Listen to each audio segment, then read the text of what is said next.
Hello everyone. तो आज हम पढ़ेंगे इलेक्ट्रिक डायपोल की वजह से उसके एक्सेल लाइन पर इलेक्ट्रिक फील्ड कैसे फाइंड आउट करेंगे। तो इसको अक्षीय रेखा पर भी बोलते हैं कि किसी डायपोल के अक्षीय रेखा पर इलेक्ट्रिक फील्ड की वैल्यू कितनी होती है। तो पहले मैंने यहाँ पे डायपोल बनाया है। एक डायपोल में एक माइनस चार्ज होता है, एक प्लस चार्ज होता है। दोनों की वैल्यू सेम होनी चाहिए। तो ये भी क्यू है, ये भी क्यू है।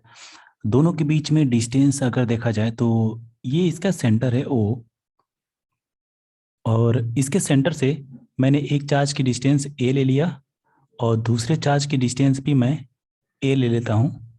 और इस तरीके से दोनों चार्ज के बीच में डिस्टेंस आपकी हो जाएगी 2a।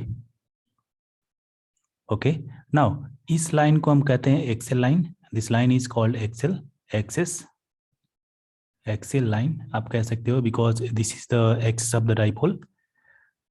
ओके, सपोज करो कि यहाँ पर एक कोई पॉइंट ए है। इस पॉइंट ए पर हमें इलेक्ट्रिक फील्ड पता करनी है इस डाइपोल की वजह से। तो इसके सेंटर से ए की डिस्टेंस हम ले लेते हैं ए, सपोज एक्स ले लेते हैं। सपोज करो ये डिस्टेंस आपकी एक्स है। X is the distance of the point A from the axis of the dipole. Okay, now what is the distance of the point A from plus charge. Plus Q से ए की distance क्या हो जाएगी? तो ये हो जाएगी आपकी डिस्टेंस x माइनस ए।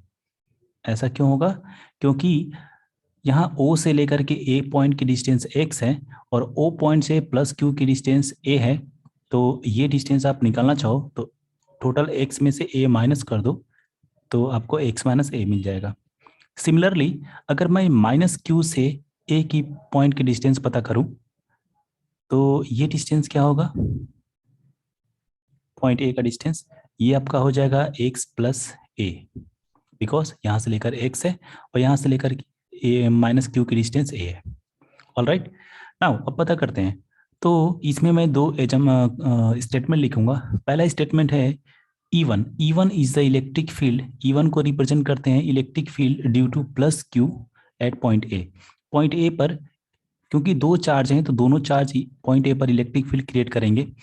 अब यहाँ पर प्लस क्यू की वजह से पॉइंट ए पर इलेक्ट्रिक फील्ड होगा तो वो आउटसाइड होगा। क्यों? क्योंकि प्लस चार्ज की वजह से इलेक्ट्रिक फील्ड क्या होता है? आउटसाइड होता है, बाहर की तरफ होता है। तो ये आप कह लो इसको E1, लेट्स से E1। और E1 क्या है तो इसको लिख लेते हैं। E1 is the electric field due to plus q, right. And E2 second point है E2। तो E2 क्या होगा? E2 will be due to negative charge. तो माइनस चार्ज की, माइनस क्यू की वजह से पॉइंट ए पर इलेक्ट्रिक फील्ड का डायरेक्शन इसकी तरफ होगा। आप कह लो इसको E2, करेक्ट। तो इसको हम लिख लेते हैं E2 is the electric field due to minus q. Okay, चलिए अब स्टार्ट करते हैं। पहले E1 की वैल्यू लिखते हैं। E1 की वैल्यू क्या हो जाएगी? सो E1 की वैल्यू क्या हो जाएगी? किसी भी पॉइंट चार्ज की वजह से कुछ डिस्टेंस पर इलेक्ट्रिक फील्ड पता करनी होती है तो उसका फार्मूला होता है 1/4 पाई एप्सिलॉन नॉट। जो भी चार्ज है तो प्लस चार्ज है Q अपॉन डिस्टेंस क्या है पॉइंट प्लस चार्ज है इस डिस्टेंस पॉइंट की, ये है x माइनस ए, तो डिस्टेंस का स्क्वायर। ये फार्मूला होता है पॉइंट चार्ज की वजह से यहाँ पर। ये इक्वेशन लेट से 1 है। अब हम पता करते हैं E2 की वैल्यू। E2 क्या है? Electric field due to minus q at point A. So ये हो जाएगा 1/4 पाई एप्सिलॉन नॉट इंटू, ये आप माइनस क्यू ले लो इसको, क्योंकि माइनस चार्ज है तो minus Q upon X plus A का होल स्क्वायर। क्यों? बिकॉज आप देखो माइनस क्यू से प्लस ए की डिस्टेंस एक्स प्लस ए है, सी या X plus A. Now total electric field at point A क्या होगा? तो दोनों इलेक्ट्रिक फील्ड को ऐड कर देंगे। So total electric field at point A will be E is equal to E1 plus E2. Now just add them, दोनों equation को add कर देते हैं। So 1/4 pi epsilon naught Q upon x minus A whole square and plus यहाँ पर minus Q upon 4 pi epsilon naught into x plus ए whole square. Correct. Now ये plus ये minus, तो ये यहाँ पे बीच में माइनस हो जाएगा। इसमें से मैं 1/4 पाई एप्सिलॉन नॉट कॉमन कर देता हूँ और उसके साथ साथ क्यू भी कॉमन हो जाएगा। तो यहाँ पर बचेगा 1/x माइनस ए whole square minus 1/x plus ए होल स्क्वायर।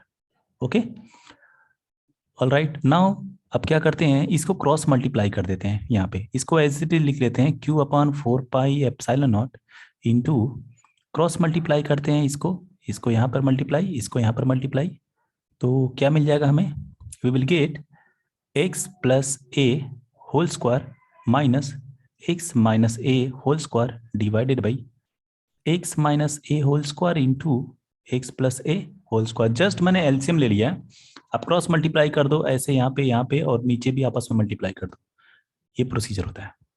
तो ये हो जाएगा आपका q/4 pi epsilon not. Now यहाँ पर a प्लस बी का होल स्क्वायर हम यूज करेंगे formula, so we will get X square plus A square plus 2ax minus, यहाँ पर ओपन करेंगे तो ये होगा X square plus A square minus 2ax divided by C. यहाँ पे इसका भी स्क्वायर है, ये भी स्क्वायर है, तो हम क्या करते हैं, इसको पहले मल्टीप्लाई कर लेते हैं ब्रैकेट में, उसके बाद होल स्क्वायर करते हैं। तो ये कुछ ऐसा बन जाएगा x माइनस ए इंटू एक्स प्लस ए, और इसका पूरे का स्क्वायर कर देते हैं यहाँ पे। करेक्ट, चलेगा। नाउ सी, अब क्या करेंगे, ये q/4 pi epsilon naught as it is लिखेंगे। अगर मैं इस ब्रैकेट को ओपन करूं, ब्रैकेट को ओपन करने पे जो प्लस है वो माइनस हो जाएगा, जो माइनस है वो प्लस हो जाएगा, तो ये एक्स स्क्वायर निगेटिव हो जाएगा, इससे प्लस से कट जाएगा। इस ब्रैकेट को ओपन करने पे ये ए स्क्वायर प्लस में है, ये स्क्वायर कैंसिल हो जाएगा, ये माइनस और माइनस आपस में प्लस हो जाएंगे, तो 2ax और 2ax प्लस होकर के 4ax हो जाएगा। करेक्ट, तो यहाँ पर बचेगा आपका 4ax अपॉन, नीचे आप देखो a plus b a minus b इस टाइप का फार्मूला है, तो ये फार्मूला होता है x square minus a square का, तो x square minus a square का whole square. Correct, a plus b a minus b का फार्मूला अप्लाई करो आप, तो ये मिल जाएगा आपको। नाउ अब हमें क्या करना है, लगभग लगभग हम लोग पहुंच चुके हैं। See, since x is greater than a, yes या नो, x की वैल्यू a से बहुत ज्यादा है। कैसे, तो हम डायग्राम में देखते हैं। आप देखो x क्या है, डायपोल के सेंटर से o से पॉइंट की डिस्टेंस है x, और a क्या होता है, सेंटर से एक चार्ज की डिस्टेंस a है। ओके, तो ये आप डिस्टेंस देखो, अगर वैसे तो डायग्राम में मैंने बनाया है कि आपको थोड़ा सा सही लग रहा है, थोड़ा छोटा लग रहा है, क्योंकि बट रियलिटी में क्या होता है, दो चार्ज बहुत पास पास में होते हैं, बहुत पास पास, वेरी क्लोज, और ये पॉइंट जो है ए वो काफी ज्यादा डिस्टेंस पे होता है। यूं समझ लो कि अगर आपने 100 मीटर ले लिया है, 100 मीटर डिस्टेंस लिया है, तो ए की वैल्यू, अगर एक्स की वैल्यू 100 है तो ए की वैल्यू लगभग 1 सेंटीमीटर के बराबर होता है, तो काफी कम है। तो x के कंपैरिजन में a की वैल्यू छोटी होती है, सो x is greater than a, therefore आप ऐसे लिख सकते हो, अगर उसका स्क्वायर करें, देयरफॉर x स्क्वायर करेंगे तो ये very very less than a square हो जाएगा। क्यों, आप देखो दो नंबर्स हैं, एक मैंने ले लिया 1/2 और एक ले लिया 100। अब जरा बताओ कौन बड़ा है इसमें, 100 इज ग्रेटर देन 1/2। अब इसका स्क्वायर करो, स्क्वायर करने पे ये हो जाएगा 1/4, और इसका स्क्वायर करने पे ये हो जाएगा 10,000। अब आप देखो, स्क्वायर करने के बाद जो बड़ा नंबर है वो और भी ज्यादा बड़ा हो जा रहा है, और जो छोटा नंबर है वो और भी ज्यादा छोटा हो जा रहा है, 1/2 से 1/4 छोटा होता है, राइट। तो इसलिए स्क्वायर करने पे ये वैल्यू बड़ी वाली वैल्यू से बहुत ज्यादा छोटी हो जाती है। सो ए स्क्वायर कैन बी नेग्लेक्टेड, हम इसको नेग्लेक्ट कर देंगे। यहाँ पर एक्स स्क्वायर में से ए स्क्वायर माइनस करना है, तो ए स्क्वायर की वैल्यू लगभग लगभग 0 के बराबर हो जाएगी, बहुत कम है, तो उसको हटा दो, उसकी जगह पे 0 लिख दो, तो बचेगा बस नीचे एक्स स्क्वायर। देयरफॉर हम इसको लिख सकते हैं, total electric field E is equal to q/4 pi epsilon naught into 4ax upon x की पावर 4। अब नाउ सी, यहाँ पे हमें x से एक पावर कट जाएगी, यहाँ पे पावर 3 बचेगा, सो E इज इक्वल टू होगा 1/4 पाई एप्सिलॉन नॉट। अब हम क्या करते हैं कि Q को इधर लेके चल जाते हैं, Q को इसको ऐसे लिख सकते हैं, 4a को लिख सकते हैं 2 इंटू 2a, और Q इंटू 2a ऐसे बना सकते हैं, यस या नो। सी, ऐसा मैंने क्यों किया तो मैं बताता हूँ आपको। यहाँ पर नीचे x³ है, सी 2 × 4a और Q पहले ही था, ये सब आपस में मल्टीप्लाई में है, ये है ना, तो Q को अंदर लेके चले गए और 4a को 2a मैंने कर दिया, 2a के साथ q को मल्टीप्लाई कर देंगे, q इंटू 2a, और 2 को बाहर कर देंगे। नाउ ये जो वैल्यू है q इंटू 2a, ये होता है डाइपोल मोमेंट p।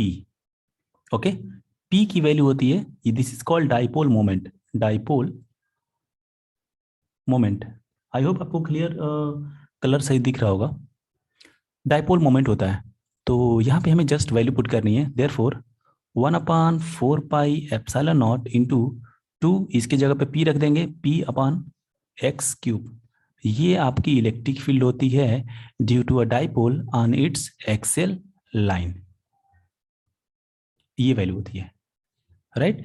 और इसमें p क्या है, डाइपोल मोमेंट है, इसकी डायरेक्शन क्या होती है, direction is, it is a vector quantity, और इसका डायरेक्शन -q से +q की तरफ होता है, राइट। दैट मीन्स अगर डाइपोल आपने ये बनाया है, -q यहाँ पर है, +q यहाँ पर है, तो इसका जो डायरेक्शन होता है डाइपोल मोमेंट का, वो इस डायरेक्शन में होता है। और इसकी वैल्यू होती है q इंटू दोनों के बीच में डिस्टेंस, तो दोनों के बीच में डिस्टेंस मैंने 2a लिया था, इसलिए यहाँ पे 2a होगा। अगर आपने डिस्टेंस d ले लिया तो यहाँ पे q इंटू डी हो जाएगा, दोनों चार्ज के बीच में जो भी डिस्टेंस है। तो आई होप आपको समझ में आया होगा ये वीडियो। अगर समझ में आया तो वीडियो को लाइक करिए, और please let me know in the comment box कि आपको और क्या पता करना है इसमें। Okay, thank you.